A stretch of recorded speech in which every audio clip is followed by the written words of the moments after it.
So இன்றைக்கி நம்ம சேனலில் ஒரு சூப்பரான இன்ட்ரெஸ்டிங்கான வீடியோ தான் நம்ம பார்க்க போகிறோம். என்னடா பைக் மேலே உட்காந்து பேசிகிட்டு இருக்கேனே அப்படின்னு பார்ப்பீங்க. ஆமாங்க, இன்றைக்கி நம்ம வந்து பைக் வீடியோ தான் நம்ம பார்க்க போகிறோம். இன்றைக்கி நான் வந்து பைக் எப்படி ஓட்டுறது அப்படிங்கிறத உங்களுக்கு நான் காட்ட போகிறேன். நம்மளால் வந்து இந்த மாதிரி பைக்கெல்லாம் ஓட்ட முடியுமா அப்படின்னு சொல்லிட்டு நிறைய லேடிஸ் வந்து பைக்கெல்லாம் ஓட்டுறதெல்லாம் நம்மளால முடியாது, வெயிட்டு அப்படி இப்படின்னு நிறைய பேர் நிறைய தாட்ஸ் இருக்கும். ஸோ அதெல்லாம் நீங்கள் உடச்சிட்டு இந்த மாதிரி பைக்கெல்லாம் நம்மளாலையும் ஓட்ட முடியும் அப்படிங்கிறத நீங்களும் கொஞ்சம் மோட்டிவேட்டடாக இருக்கணும் அப்படிங்கிறதுக்காகவும் இந்த மெயினாக இந்த வீடியோ வந்து நான் ஷூட் பண்ணுறேன். அது மட்டும் இல்லாமல் நிறைய பேர் எங்கிட்ட வந்து கார் ஓட்டுறது எப்படின்னு சொல்லிட்டு நீங்கள் கேட்டிருந்தீங்க. ஸோ ஃபஸ்ட்டு நம்ம பைக்லேருந்து போயிடலாம். இந்த பைக் வீடியோ முடிஞ்சதுக்கப்புறம் நெக்ஸ்ட் வந்து கார் எப்படி ஓட்டுறது அப்படிங்கிறது நான் உங்களோட ஷேர் பண்ணுறேன். ஸோ இன்றைக்கி நம்ம ஜாலியாக பைக் எப்படி ஓட்ட போகிறோம், பைக்கில் வந்து ஒரு ரைட் போகிறோம் அப்படிங்கிறது தான் இந்த வீடியோ. தென் இந்த வீடியோவில் பைக் நம்ம ஒன்று ஓட்டணும் அப்படின்னா அதுக்கு தேவையான பேசிக் கண்ட்ரோல்ஸ்லாம் என்னென்ன அப்படிங்கிறதெல்லாம் இந்த வீடியோவில் நான் வந்து இன்றைக்கி உங்களுக்கு நான் சொல்லிக் கொடுக்க போகிறேன். ஸோ வாங்க வீடியோக்குள்ளே போகலாம். ஸோ ஃபஸ்ட்டு பைக் ஓட்டுறதுக்கு பேசிக் ஸ்டெப் என்னன்னு பார்த்தீங்கன்னா நம்ம வந்து ஹெல்மெட் போடணும். ஹெல்மெட் வந்து ரொம்ப ரொம்ப ரொம்ப இம்பார்ட்டன்ட். இன்றைக்கி வந்து நான் இங்கே அப்பார்ட்மெண்ட்குள்ளே தான் உங்களுக்கு வந்து நான் ஓட்டி காட்ட போகிறேன், அதனால் நான் வந்து ஹெல்மெட் போடல. ஸோ பைக் நீங்கள் ஓட்டுறீங்க அப்படின்னா ஃபர்ஸ்ட் ஸ்டெப் வந்து ஹெல்மெட் போட்டுக்கோங்க.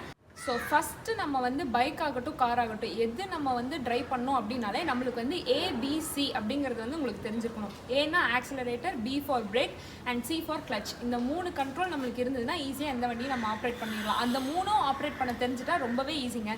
இப்போ இந்த வண்டியில் அதெல்லாம் எங்கே இருக்குது, எப்படி நம்ம ஆப்ரேட் பண்ணுறது அப்படிங்கிறதுக்கு நான் காட்டுறேன். இந்த ஏபிசியில் ஏ என்னன்னு பார்த்தீங்கன்னா ஆக்சலரேட்டர் எங்கே இருக்குன்னு பார்த்தீங்கன்னா வண்டியோட ரைட் சைடு இருக்கும். இது வந்து நம்ம ஸ்பீடு எவ்வளோ போகணுமோ அதுக்கு அட்ஜஸ்ட் பண்ணுறதுக்காக இந்த ஆக்சலரேட்டர் கொடுத்துருப்பாங்க. நெக்ஸ்ட் பார்த்தீங்கன்னா பி ஃபார் பிரேக். இந்த வண்டியில் பார்த்தீங்கன்னா உங்களுக்கு 2 பிரேக் இருக்குது. இப்போ மேலே பிடிக்கிற பாருங்கள், இது ஒரு பிரேக்கு. தென் கீழே வந்து இன்னொரு பிரேக் கொடுத்துருப்பாங்க. இந்த செகண்ட் பிரேக் பார்த்தீங்கன்னா நம்ம வந்து பேக் பிரேக் அப்படின்னு சொல்லுவோம். இது வந்து நம்ம கால் வைக்கிற இடத்துல நம்மளுக்கு வந்து கொடுப்பாங்க. இந்த மாதிரி நம்ம ப்ரெஸ் பண்ணும்போது பிரேக் வந்து அப்ளை ஆகிக்கும். ஸோ இப்போ அந்த ஏபிசியில் ஏபி நம்ம பார்த்தாச்சு. சி என்னன்னு பார்த்தீங்கன்னா கிளச்சு. இங்கே வந்து கிளச் எங்கே கொடுத்துருப்பாங்கன்னு பார்த்தீங்கன்னா லெஃப்ட் சைடு, வண்டியோட லெஃப்ட் சைடு வந்து உங்களுக்கு கொடுத்துருப்பாங்க. Right side accelerator, break, left side பார்த்தீங்கன்னா உங்களுக்கு கிளச் வந்து மெயினாக நம்ம எதுக்கு யூஸ் பண்ணுறோம் அப்படின்னா என்ஜின் வந்து ஆஃப் ஆகாமல் இருக்கிறதுக்காக தான் நம்ம வந்து கிளச் யூஸ் பண்ணுறோம். இப்போ நம்ம ரோடில் ஒரு செகண்ட் கியர் அல்லது ஒரு தேர்ட் கியரில் ஒரு குறிப்பிட்ட ஸ்பீடில் நம்ம போயிட்டுருக்கோம் அப்படின்னா இப்போ நம்ம பிரேக் அப்ளை பண்ணி வண்டியை நிறுத்தணும். அப்போ நம்ம பிரேக் அப்ளை பண்ணி முடிச்சுட்டு வண்டி நிற்க போகிற அந்த ஃபைனல் ஸ்டேஜில் நீங்கள் கிளச்சை அப்ளை பண்ணிங்கன்னா ஆஃப் ஆகாது. ஏன்னா நம்ம கியரில் இருக்கும் போது கிளச் அப்ளை பண்ணி தான் ஆப்ரேட் பண்ணணும். இப்போ நீங்கள் வண்டி ஸ்டார்ட் பண்ணுறதுக்கு உங்களுக்கு வந்து அந்த கீ ஹோல்டரில் கீயை வந்து ஃபஸ்ட்டு போட்டு நீங்கள் வந்து ஆன் பண்ணுங்கள். கீ ஆன் பண்ணதும் பார்த்தீங்கன்னா உங்களுக்கு அந்த ஸ்பீடோ மீட்டரில் நியூட்ரல் அப்படிங்கிற சிம்பிள், அந்த என் சிம்பிள் இருக்கான்னு பார்த்துக்குங்க.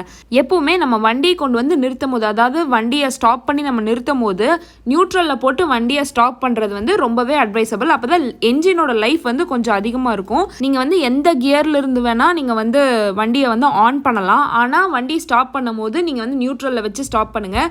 அதே மாதிரி நியூட்ரலில் இருந்து நீங்கள் வந்து ஆன் பண்ணிங்க அப்படின்னா நீங்கள் வந்து கிளச்சை பிடிக்காமையே நீங்கள் வந்து ஆன் பண்ணிக்கலாம்.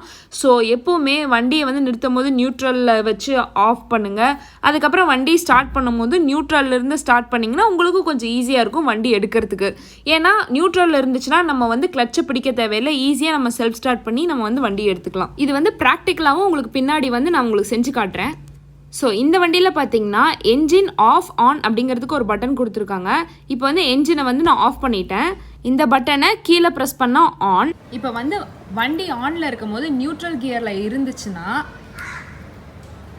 இதான் செல்ஃப் ஸ்டார்ட் பட்டன்.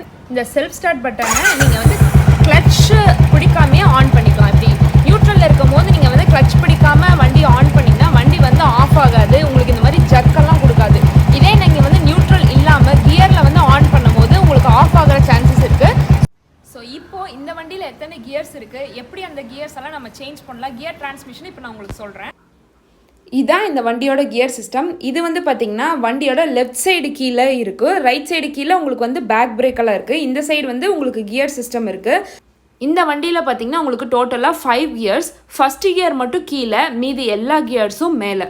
ஸோ இப்போ வண்டி வந்து நியூட்ரல் கியரில் இருக்குது. இப்போ நியூட்ரல் கியர்லேருந்து அப்படியே கீழே ப்ரெஸ் பண்ணிங்கன்னா இதான் ஃபஸ்ட் கியர். இப்போ வண்டி வந்து ஃபஸ்ட் கியர் விழுந்துருச்சு. நெக்ஸ்ட்டு நம்ம செகண்ட் கியர் போடணுன்னா இப்போ ஃபஸ்ட் கியர்லேருந்து நம்ம நியூட்ரலுக்கு வரணும். இப்போ கொஞ்சம் அப்படியே மேலே தள்ளினீங்கன்னா இப்போ இது வந்து நியூட்ரலில் விழுந்துருச்சு. நியூட்ரல் விழுந்ததுக்கப்புறம் அதிலிருந்து ஒரு மேலே ஒரு லிஃப்ட்டு, இப்போ செகண்ட் கியர். அதிலிருந்து ஒரு மேலே லிஃப்ட் பண்ணிங்கன்னா தென் தேர்ட் கியர். தென் அதிலிருந்து ஒரு லிஃப்ட் பண்ணிங்கன்னா அது வந்து ஃபோர்த் கியர். தென் இன்னொரு தடவை லிஃப்ட் பண்ணிங்கன்னா இது வந்து ஃபிஃப்த் கியர்.